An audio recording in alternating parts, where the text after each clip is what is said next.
यहाँ पर हम लोगों को इनडेफिनिट इंटीग्रेशन परफॉर्म करना है। तो एक चीज़ पहले यहाँ पर समझ लीजिए कि अगर इस तरह से लिखा रहता है integration f x d x, तो इसका मतलब क्या होता है?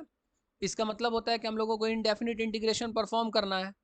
ठीक है, जिस फंक्शन को इंटीग्रेट करने के लिए बोला जाता है, जैसे यहाँ पर एफ एक्स को इंटीग्रेट करने के लिए बोला जा रहा, तो जिस फंक्शन को इंटीग्रेट करने के लिए बोला जा रहा है उसको हम लोग क्या कहते हैं? इंटीग्रेंड कहते हैं। यानी कि यहाँ पर एफ एक्स क्या है? इंटीग्रेंड है। डी के बगल में जो लिखा रहता है उसके रिस्पेक्ट में हम लोगों को इंटीग्रेट करना रहता है। यानी कि यहाँ पर हम लोगों को एफ एक्स को एक्स के रिस्पेक्ट में इंटीग्रेट करने के लिए बोला जा रहा है। ठीक है, अब आइए क्वेश्चन पर। क्वेश्चन क्या दिया हुआ है? Integration x square by x square plus 5 dx। ठीक है ना, यहां पर यही फंक्शन है जिसको हम लोगों को इंटीग्रेट करने के लिए बोला जा रहा है एक्स के रिस्पेक्ट में, यानी कि ये वाला फंक्शन क्या कहलाएगा? इंटीग्रेंड कहलाएगा। अब यहां पर देखिए कि क्या मेरा इंटीग्रेंड इस फॉर्म में है यहां पर कि हम लोग इंटीग्रेशन वाला फॉर्मूला यूज करके इंटीग्रेट कर पाए? नहीं। जैसे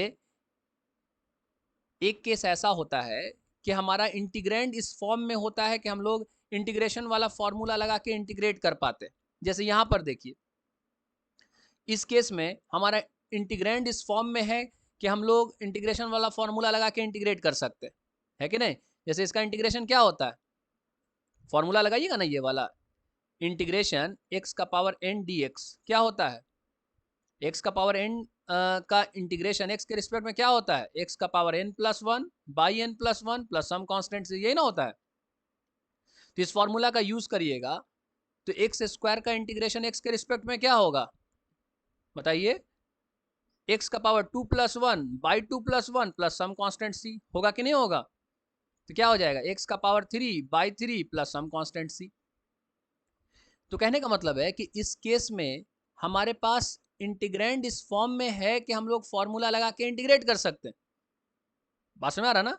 लेकिन इस केस को देखिए जरा, इस केस में मेरा इंटीग्रेंड इस फॉर्म में नहीं है कि हम लोग इंटीग्रेशन वाला फॉर्मूला लगा करके इंटीग्रेट कर दें। तो इस केस में हम लोगों को क्या करना चाहिए?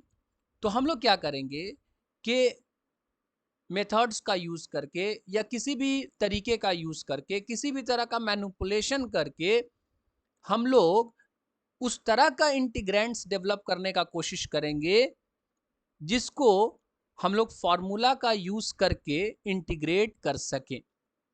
बात समझ आ रहा है ना? हम लोग का टारगेट यही रहता है कि हम किसी भी तरीके का यूज करके, किसी भी मेथड्स का यूज करके, किसी भी तरह का मैनिपुलेशन करके उस तरह का इंटीग्रेंट्स को डेवलप करें जिसको हम लोग फॉर्मूला से क्या कर पाए? फॉर्मूला का यूज करके इंटीग्रेट कर पाए। बात समझ में आ रहा ना?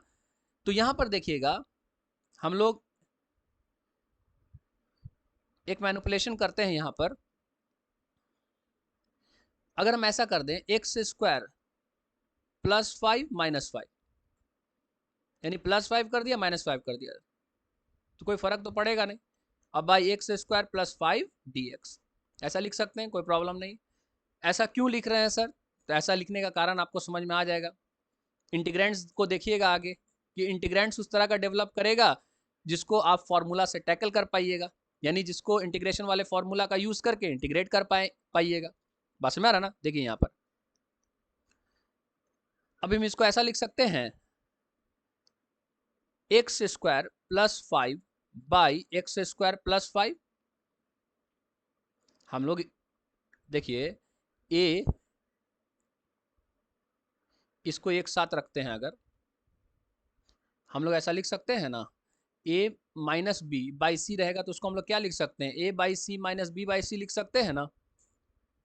तो वही चीज कर रहे हैं यहाँ पर, अलग अलग कर दे रहे हैं। माइनस फाइव बाई क्या हो जाएगा? X square plus five, okay, और यहां पर हो जाएगा dx। ठीक है, अब एक प्रॉपर्टी समझ लीजिए इंटीग्रेशन का। इंटीग्रेशन एफ एक्स प्लस जी एक्स डी एक्स, और यहां पर मान लीजिए माइनस है सपोज, ठीक है? तो एफ एक्स माइनस जी एक्स का इंटीग्रेशन एक्स के रिस्पेक्ट में अगर रहता है तो प्रॉपर्टी का यूज करके हम ऐसा लिख सकते हैं, integration f x d x minus integration g x d x होता है ना। कहने का मतलब है कि दो फंक्शन अगर सब्ट्रैक्टेड रहता है और उसको इंटीग्रेट करने के लिए बोला जाता है तो हम लोग अलग अलग से दोनों फंक्शन को इंटीग्रेट करके सब्ट्रैक्ट कर सकते हैं। ये प्रॉपर्टी है, तो इस प्रॉपर्टी का यूज करिए। प्रॉपर्टी का यूज करिएगा तो इंटीग्रेशन में आसानी होगा ना। तो देखिए यहां पर हम क्या कर सकते हैं, ये वाला फंक्शन और ये वाला फंक्शन सब्ट्रैक्टेड है ना, तो दोनों को अलग अलग से इंटीग्रेट करके सब्ट्रैक्ट कर सकते हैं। तो देखिए, तो प्रॉपर्टी का यूज करेंगे तो क्या लिख सकते हैं, x square plus 5 by x square plus 5 d x minus integration 5 by x square plus 5 d x, है कि नहीं है।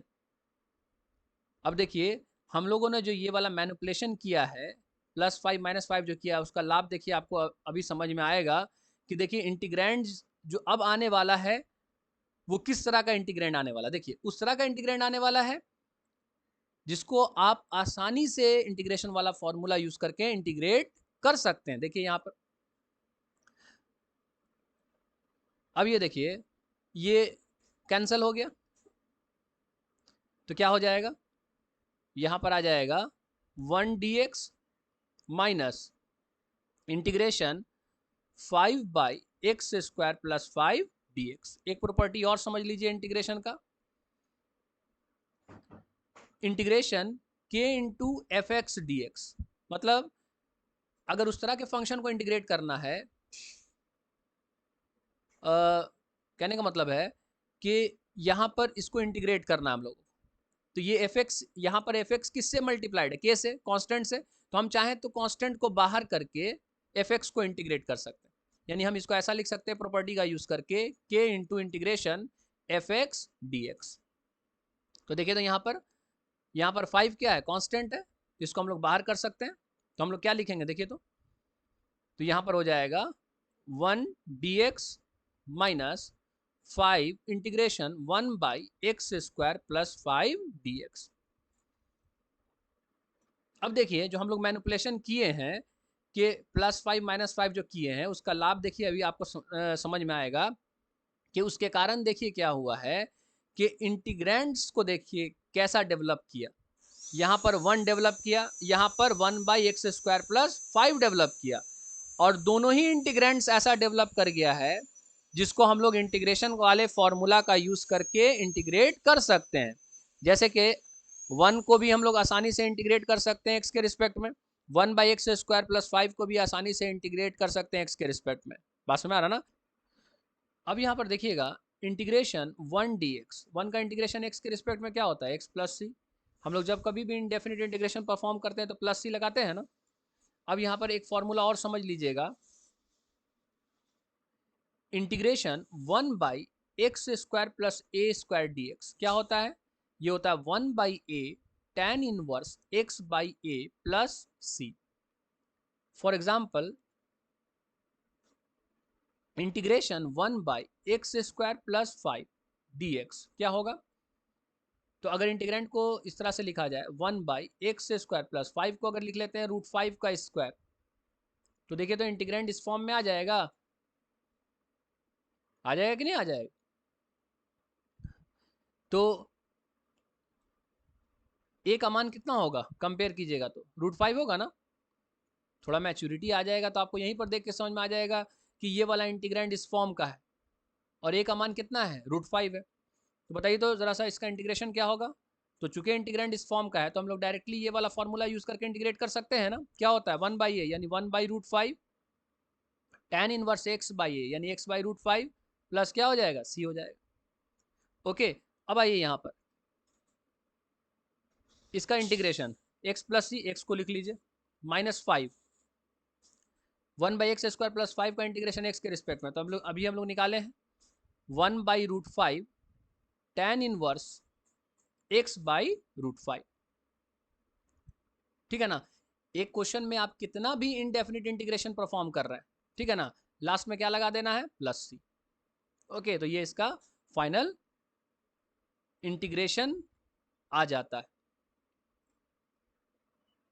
या आप इसको इस तरह से भी थोड़ा सा सिंप्लीफाई करके लिख सकते हैं कि देखिए ना, यहाँ पे कैंसिल कीजिएगा तो यहाँ पर क्या आ जाएगा, √5 आ जाएगा ना। तो इस तरह से भी आप अपने फाइनल आंसर को लिख सकते हैं, x minus √5 tan inverse x by √5 plus क्या हो जाएगा, c हो जाएगा।